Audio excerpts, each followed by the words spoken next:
Hesukristo. Mga kaibigan at mga kapatid, isang mapagpalang umaga sa inyong lahat sa pangalan po ng ating Panginoon. Sa awiting ito na inyo pong napakinggan ay muli pong sumasa inyo ang programang Si Jesus ang Buhay na Pag-asa. Kayo po ay nakatune in sa himpilan ng New Gen FM 100.7 at tayo po ay napapanood sa page ng UPC Bulan Church. Ito po ang inyong lingkod, Pastor Randa Rosari ng United Pentecostal Church Bulan na nagaanyaya po sa inyo at bumabati sa pangalan ng Panginoon. Tayo po ay magsama-sama sa isang oras na banal at makabuluhang pag-aaral ng mga salita ng Diyos. Saan man po kayo naroon mga kapatid, ay dalangin po namin sa Panginoon na kayo po nawa ay nasa mabuting kalagayan at ligtas sa anumang mga panganib sa tulong at habag ng ating Panginoon. Welcome to our program, Si Jesus ang Buhay na Pag-asa. Ngayon po ay araw ng Huwebes.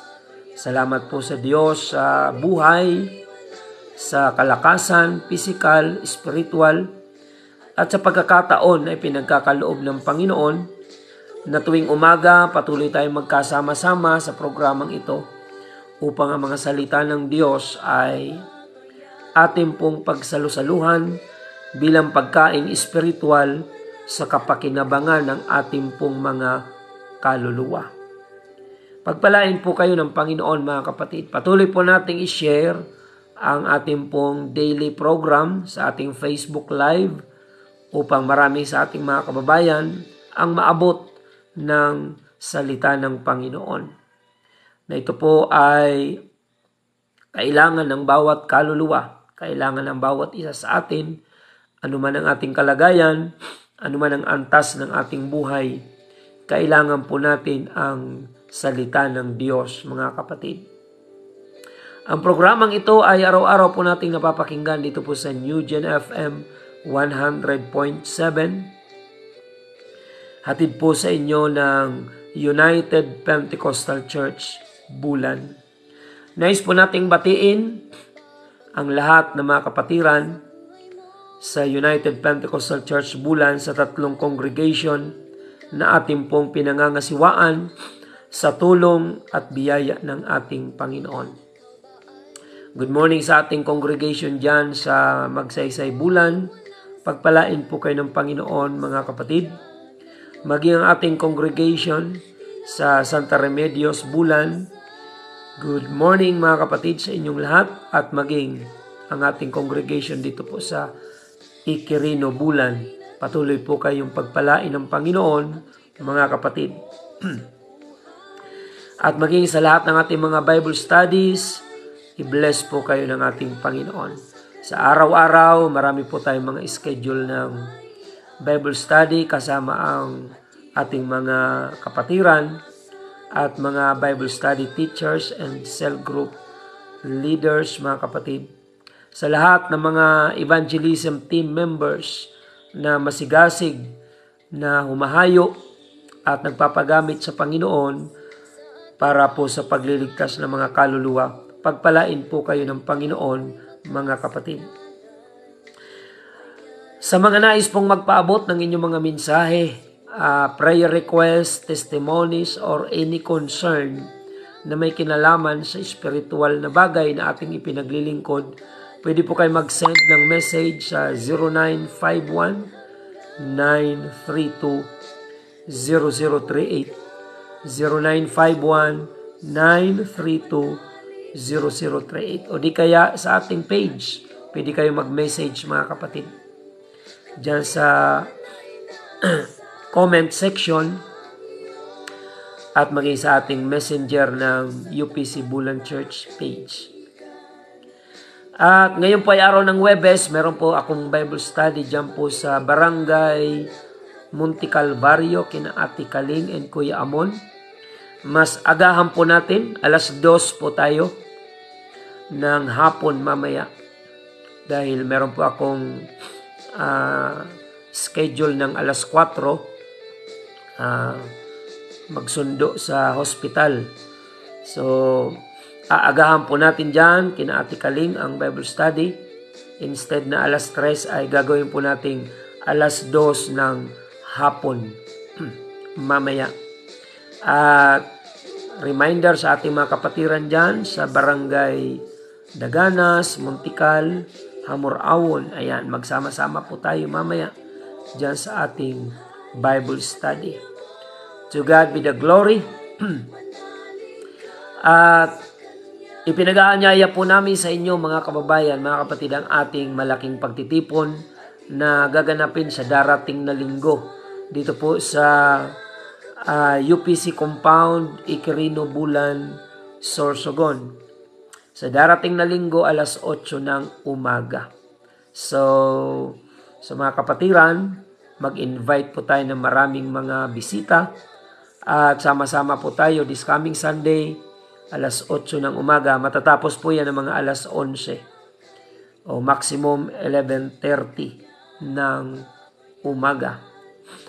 At lahat ng mga listener natin sa radio ay inaanyayahan po namin kayo, kung kayo po ay napagpapala sa radyo, sa Facebook Live, ay mas mapagpapala po tayo kung tayo ay mag-e-effort na makadalo sa gawain ng ating Panginoon. Personal, mga kapatid. Iba po yung online, iba naman yung tayo ay magsasacrifice sa ating time upang makadalo sa gawain ng ating Panginoon. So, yan po ay sa darating na linggo, alas 8 ng umaga dito po sa UPC Compound, Iquirino, Bulan, Sorsogon.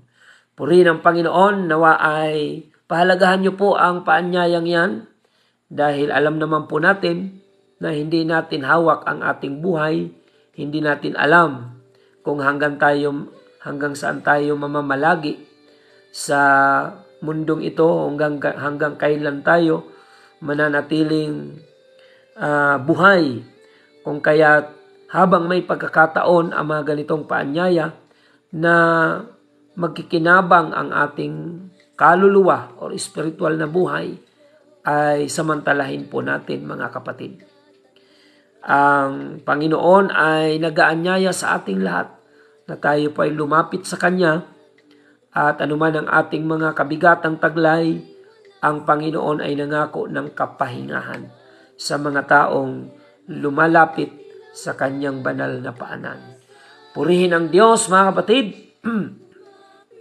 Patuloy po tayo sa programang si Jesus ang Buhay na Pag-asa. Batiin po natin dyan si Nanay Alice Giocado sa Barangay San Juan Daan. Pagpalain kayo ng ating Panginoon and the whole family. Maging dyan sa Barangay Inararan, pagpalain ng Panginoon ang Guwan family, sina Kagawad Jason Guwan at ang inyong buong family. At pagalingin ng Panginoon si Lola Jelly dyan po sa Inararan. Pinagpray po namin kayo. At ang kagalingan ay inyo pong tanggapin sa tulong at biyaya ng ating Panginoon.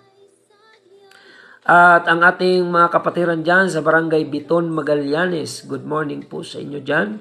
Ang Labini family, Bueson family, at lahat ng mga masigasig dyan na kapatiran natin na dumadalo sa ating Bible study every Friday. Pagpalain po kayo ng Panginoon. At nais din po natin i-welcome ang ating mga viewers sa Facebook Live, mga kapatid. Pagpalain ng Panginoon ang mga naka-online ngayon, Sister Eleanor Giocado sa Pasig, at mga OFWs, mga kapatid, si Brother Erickson Bagaw sa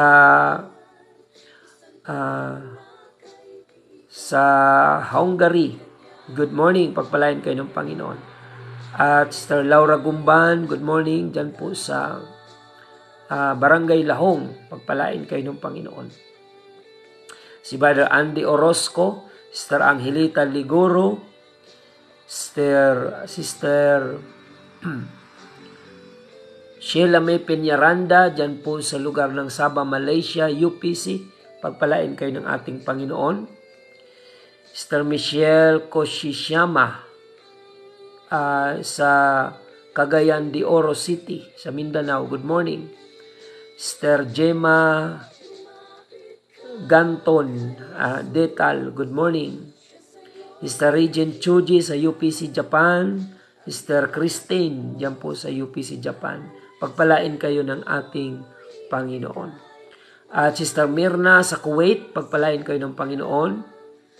Sister Regalo Senior sa Makati. Sister Jocelyn Rosul, Sister Virgie Flores. Good morning po sa inyong lahat mga kapatid. I-bless po kayo ng ating Panginoon. Sister Alma Sulayaw, Sister Michelle Mansinubao. Good morning. Watching from Saudi Arabia. Si Brother Serafin Akiwo, good morning. Brother Oli and Sister Nanette, diyan po sa San Vicente. Sister Ruby Madrilihos, good morning. Pakishare na lang po mga kapatid ng ating daily episode upang marami po ang maabot ng mga kababayan po natin at pagpalain po ng ating Panginoon. Again mga kapatid, before we pray, muli po nating pinapaabot sa ating mga taga-subaybay dito sa Bayan ng Bulan ang ating pong paanyaya sa darating na linggo. Ang ating first Sunday of the month of September, meron tayong malaking pagtitipon. Alas 8 ng umaga dito po sa UPC Compound, Iquirino, Bulan. So yan po ang ating ipinag-aanyaya sa ating mga kababayan, ating pong pag-iisahin yung tatlo nating congregation at pinagsalitaan niya sila ng maraming mga bagay sa mga talinghaga na sinasabi. Narito ang manghahasik ay yumaon upang maghasik at sa paghahasik niya ay nangahulog ang ilang binhi sa tabi ng daan at dumating ang mga ibon at kinain nila. At ang mga iba'y nangahulog sa mga batuhan na dooy walang sapat na lupa at pagdakay sumibol sapagkat hindi malalim ang lupa at pagsikat ng araw ay nangainitan at dahil sa walang ugat ay nangatuyo. At ang mga iba ay nangahulog sa mga dawagan. At nagsilaki ang mga dawag at ininis ang mga yaon. At ang mga iba ay nangahulog sa mabuting lupa. At nangagbunga ang ilay tig-100 at ang ilay tig-60 at ang ilay tig-30. At ang may mga pakinig ay makinig.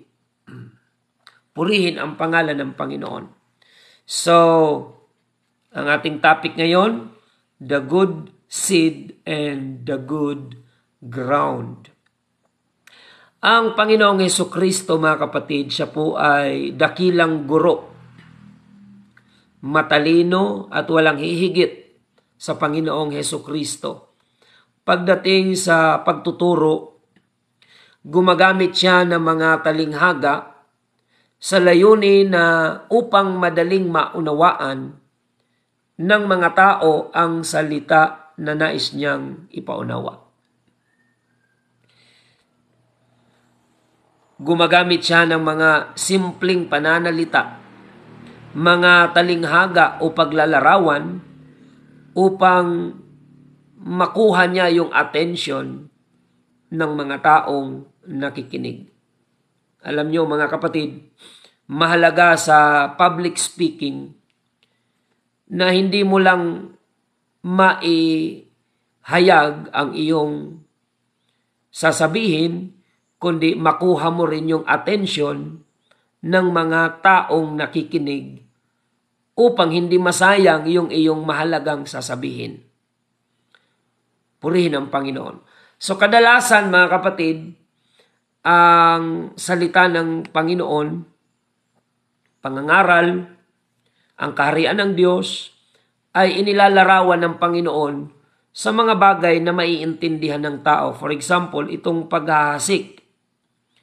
Dahil makaka-relate kahit ang pinaka mababang uri ng kaisipan ng tao ay kailangan makaunawa sa salita ng Panginoon.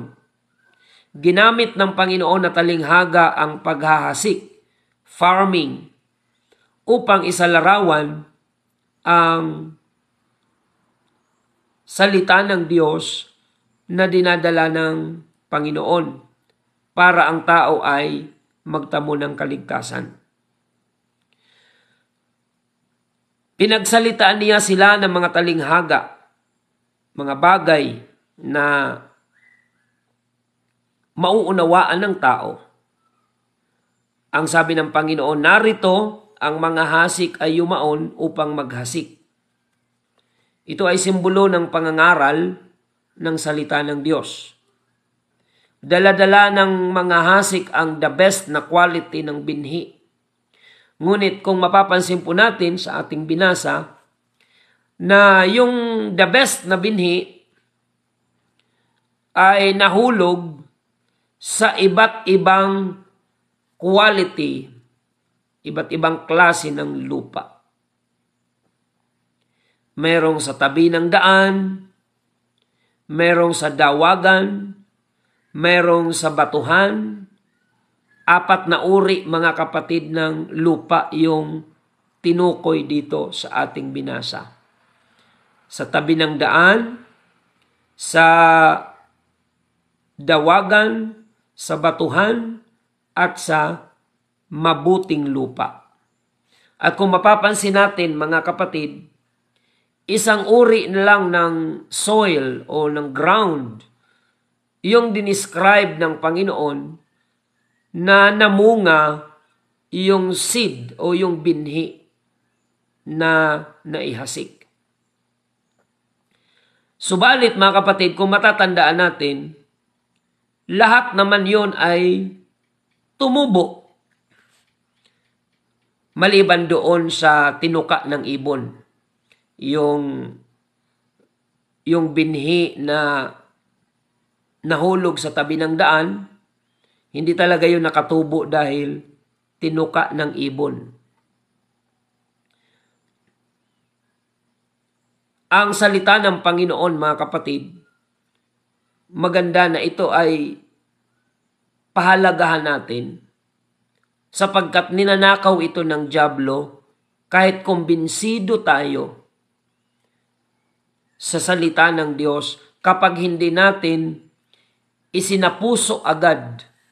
Nawawala din po yan. Ninanakaw ng dyablo, simbolo ng binhi na nalaglag sa tabi ng daan. Hindi siya nakatubo dahil tinuka ng ibon. Alam nyo ba, mga kapatid, mga kababayan, ang pinakamagandang gawin upang ang mga salita ng Diyos sumisimbolo sa binhi ay huwag manakaw o tukain ng ibon o huwag nakawin ng dyablo. Sabi ni Haring David, mga kapatid, sa Psalms chapter 119 verse 11, ang salita mo'y aking iningatan sa aking puso upang huwag akong magkasala laban sa iyo. Sabi niya, mga kapatid. Sabi ni David, thy word have I hid in mine heart that I might not sin against thee. Yan ang pinakamagandang pagtanggap sa salita ng Panginoon upang hindi siya tukain ng ibon, upang hindi nakawin ng dyablo o matabunan ng mga makamundong bagay. Every time na pinapakinggan natin ang salita ng Diyos, mahalagang isapuso natin ito at ilagay natin sa ating kaisipan upang ito ay kagaya ng binhi na tutubo at mamumunga ng Kristiyanong pamumuhay sa araw-araw nating paglilingkod sa Panginoon. Yung nahulog naman mga kapatid sa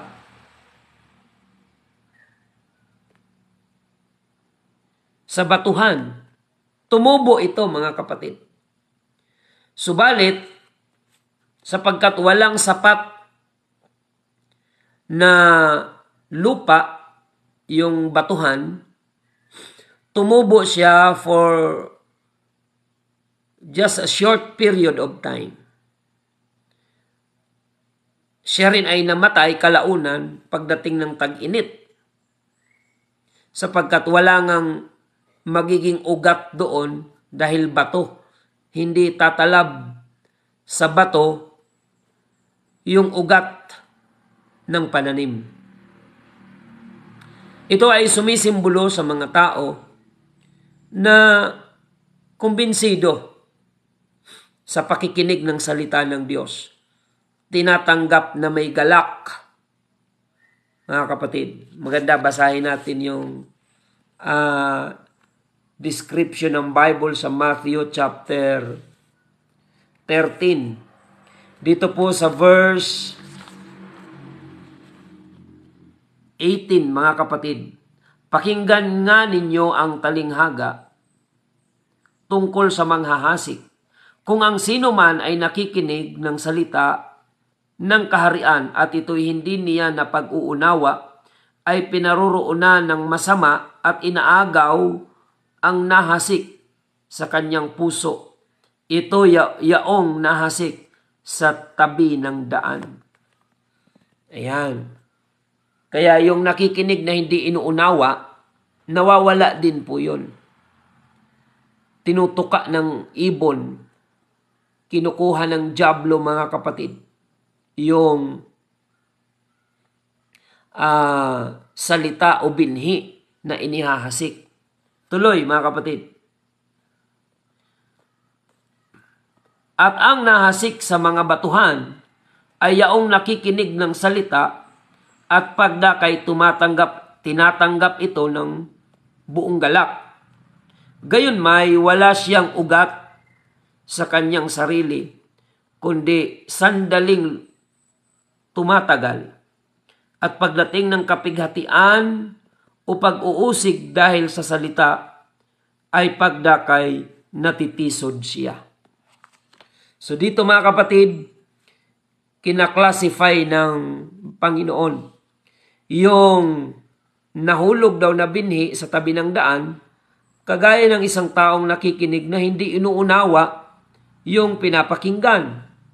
Kaya naman pagkatapos niyang makinig, wala ring epekto dahil ninanakaw ng dyablo sa kanyang puso yung salita ng Panginoon.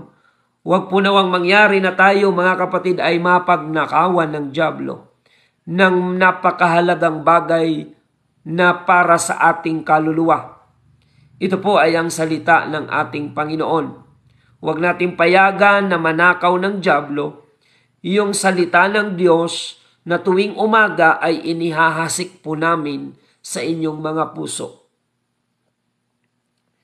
Yung nahulog naman sa batuhan, tinatanggap daw ng tao yung salita na may galak. Subalit dahil walang ugat, hindi siya lumago. Pagdating ng kapighatian ng mundo, pagdating ng mga pag-uusig, ay natitisod. So kailangan lumago tayo mga kapatid. Sunod, at ang nahasik sa mga dawagan ay yaong dumirinig ng salita, ngunit ang pagsusumakit na ukol sa sanlibutan at ang daya ng mga kayamanan ay siyang umiinis sa salita at yaoy nagiging walang bunga. Pansinin natin, yung sa batuhan tumubo, yung sa dawagan tumubo rin, pero hindi po yan sila namumunga. Bakit? Ito po ay tungkol sa mga tao na nakikinig ng salita ng Diyos, ngunit hindi nililisan yung mga makamundong bagay. Inaagaw ang kanyang atensyon ng mga makamundong bagay. Kaya po, yung pananim, tinatanggalan ng damo yan, mga kapatid. Makakita tayo sa mga palayan na hindi lamang palay yung tumutubo. Hindi mo naman tinanim yung damo, subalit minsan, mas matangkad pa nga yung damo kaysa doon sa palay. Kaya nililinisan po yan ng magsasaka. O ngayon, may technology na po na spray, pamatay damo. Sapagkat yung damo ang umiinis, inaagaw niya yung taba ng lupa, may kahati yung binhi doon sa lupa. Kaya hindi siya namumunga, bagamat siya ay tumutubo din. Yung mga bagay na nakapaligid sa kanya, yun ang umiinis sa salita at hindi po nagiging mabunga. Kaya nga ang sabi po ng Panginoon sa Romans chapter 12 verse 2, "Be not conformed to this world, but be ye transformed by the renewing of your mind." Dahil ang mundong ito ay kinakasangkapan ng dyablo para i-attract ang ating mga kahinaan upang agawin ang ating atensyon na dapat ay sa Panginoon na pupunta sa makasanlibutang mga bagay.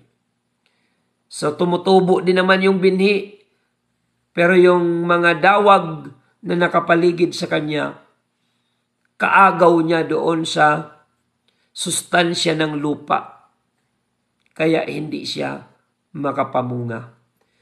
Kaya nga ang sabi ng Apostol Pablo, mga kapatid, sa 2 Corinthians 5:17, ang sinumang na kay Kristo ay bago ng nilalang.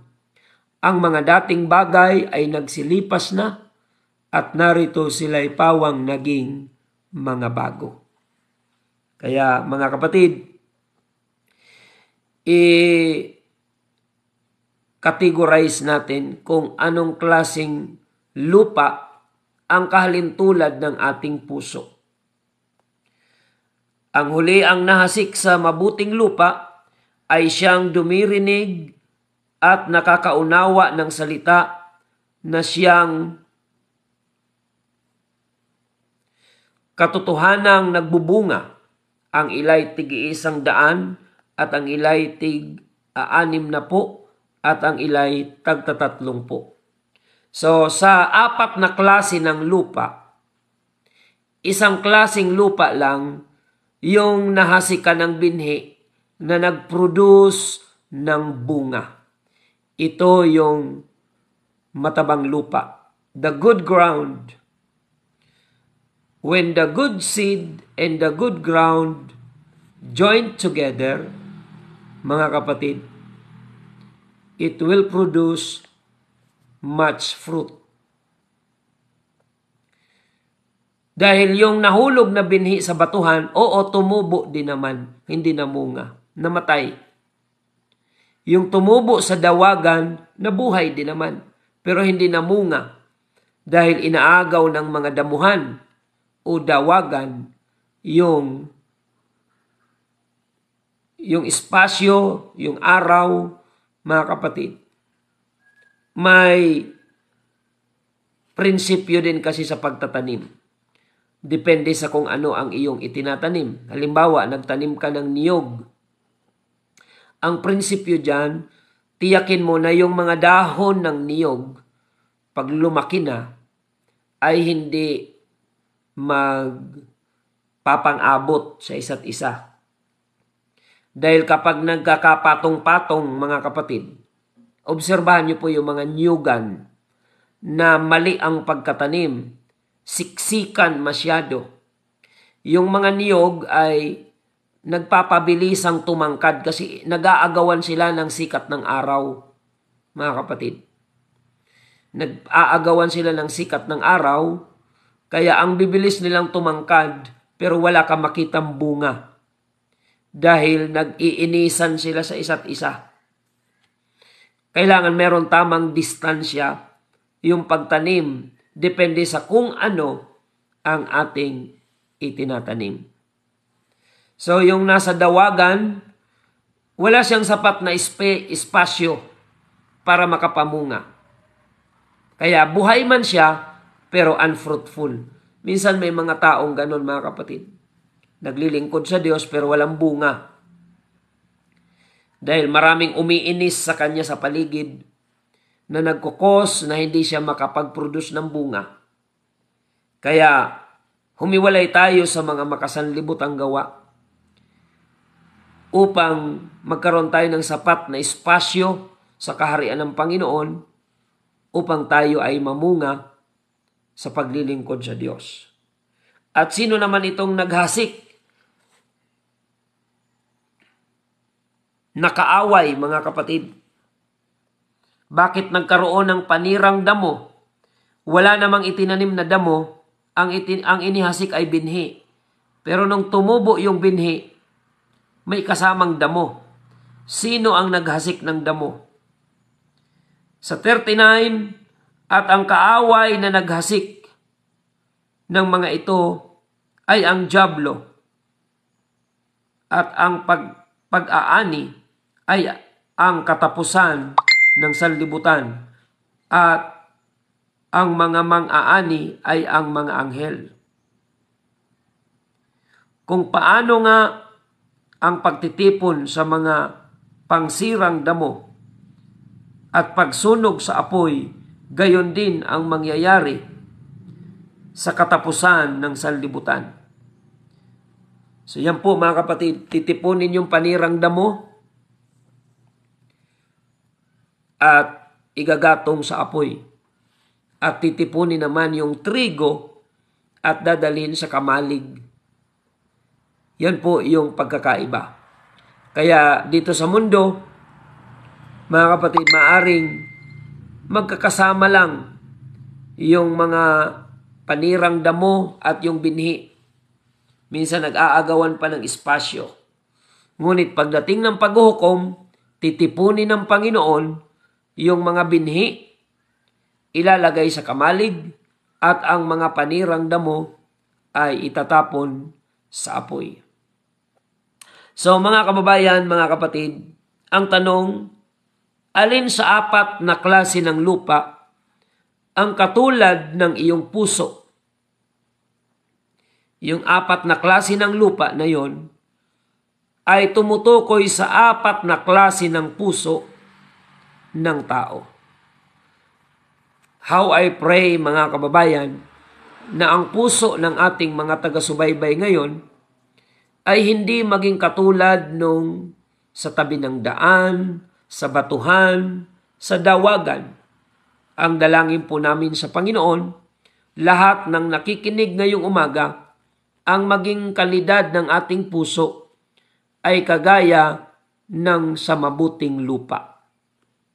Sapagkat ang binhi na aming ibinabahagi sa inyo, ipinapangaral sa inyo, ay the best na quality ng binhi. Walang problema sa binhi.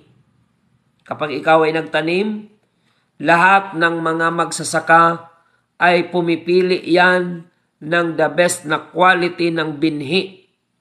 Kung alin ang pinakamaganda, hindi nila yan kakainin, kundi itatabi nila yan para gawing binhi sa darating na pagtanim.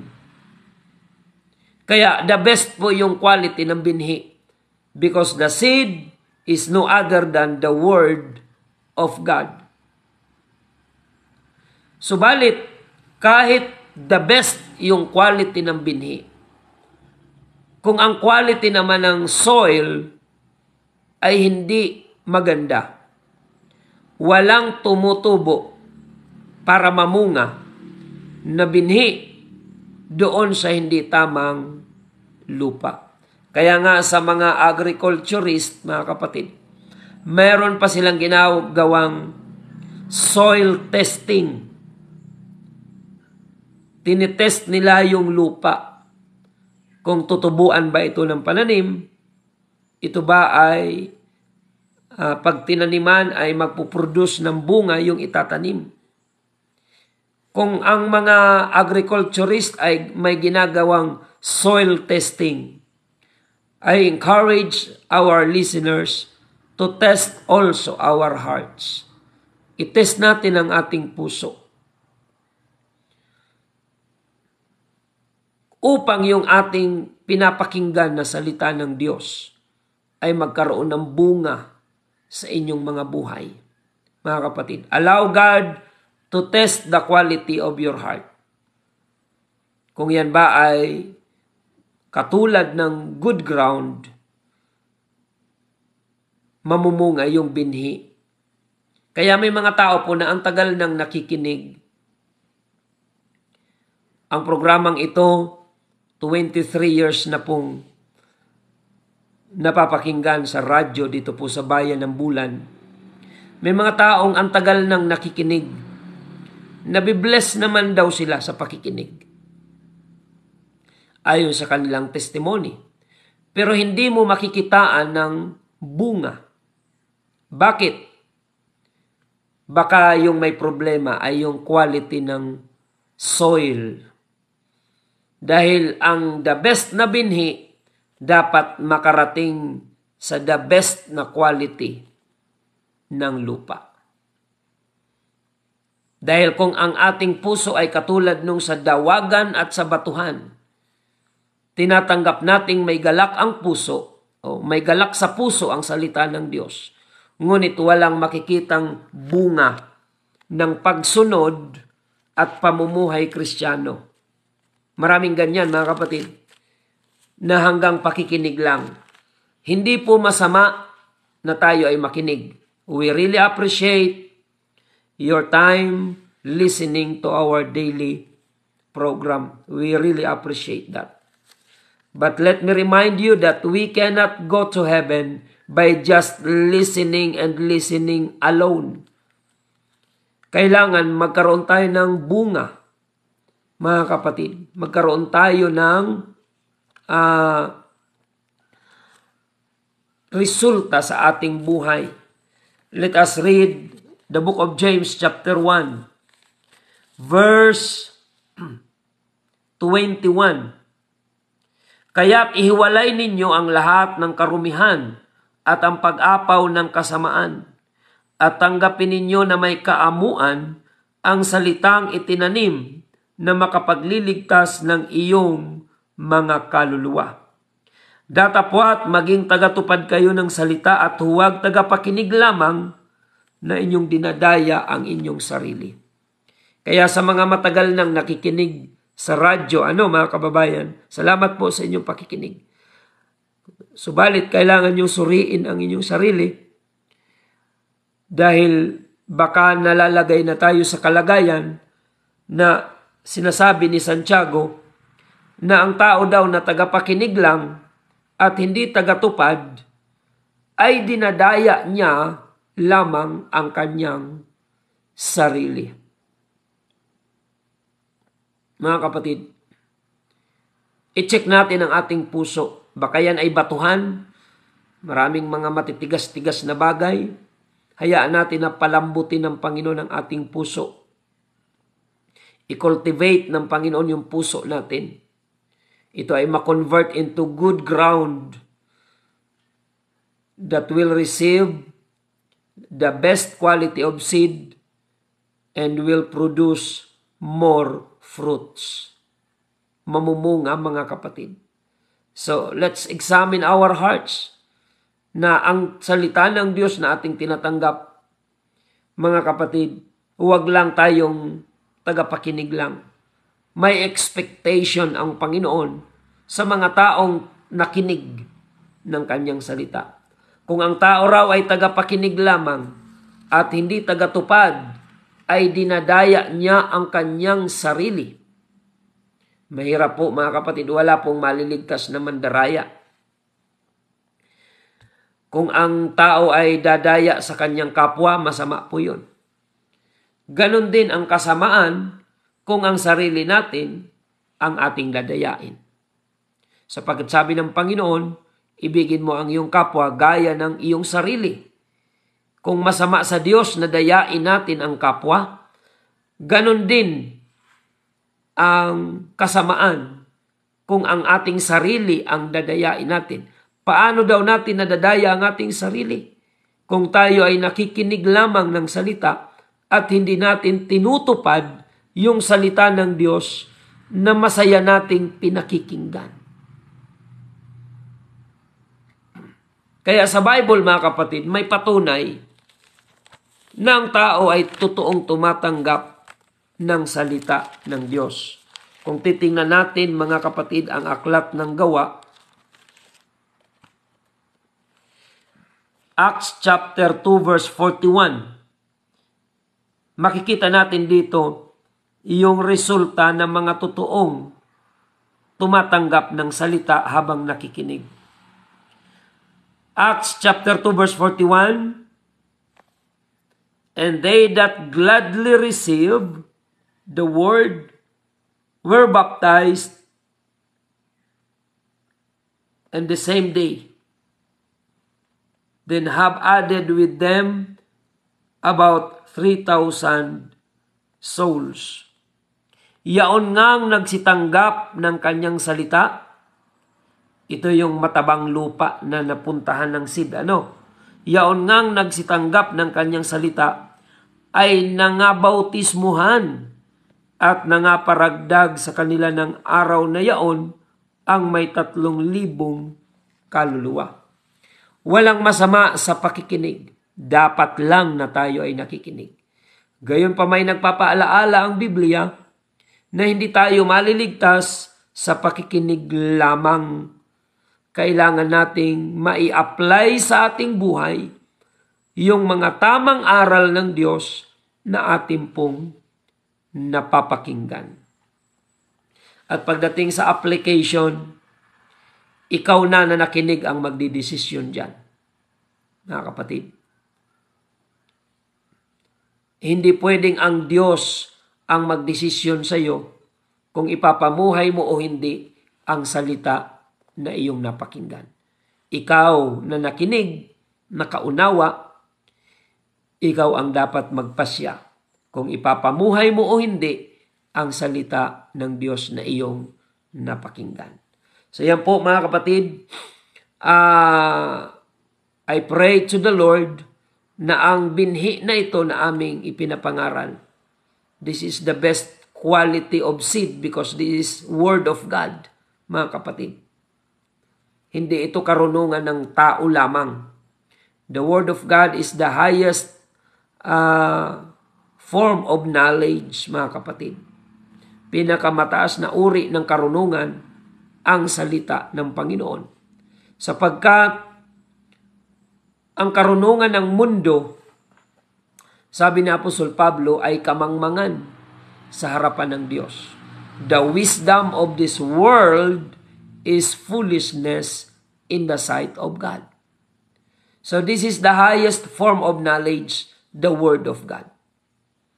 At mapalad ka kung meron kang interest na pakinggan at ipamuhay ang Word of God, ang salita ng Diyos. It's for your own good. If you apply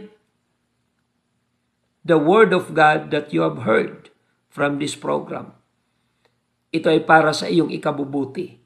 Hindi sa ikabubuti namin dahil, mga kapatid, yung aming paglilingkod sa Panginoon, ito rin ay mamumunga. Sabi ng Bible, ayon sa iyong gawa, ikaw ay hahatulan. Kaya, kapag narinig natin ang salita ng Diyos, isagawa natin. Ipamuhay natin. Dahil basihan ng Diyos ang ating mga application pagdating ng Judgment Day. Hahatulan tayo ng Diyos hindi lamang sa kung ano ang ating alam, kundi kung ano ang ating ipinamuhay. Mga kapatid. So yan po ang ating natalakay ngayong umaga. I pray to the Lord that the good seed and the good ground pertaining to your heart will meet together so that it will produce fruit of the Spirit. Pagsunod, commitment, dedication, and spiritual freedom from the bondage of sin. Maraming salamat mga kababayan at mga kapatid. Yan po ang ating natalakay ngayon, ang mabuting binhi at ang mabuting lupa. Wala pong duda, ang salita ng Diyos galing sa Biblia na ipinangaral namin sa inyo ngayon ay mabuting binhi. Ang ipinapanalangin ko sa Diyos na nawa ang iyong puso ay maging katulad ng matabang lupa na tatanggap ng salita ng Diyos at magreresulta sa iyong buhay ng pagsunod, pag-ibig sa Diyos, kabanalan at katuwiran ng ating Panginoon. Maraming salamat mga kapatid at mga kababayan. Hanggang dito lang muna yung ating pagtalakay.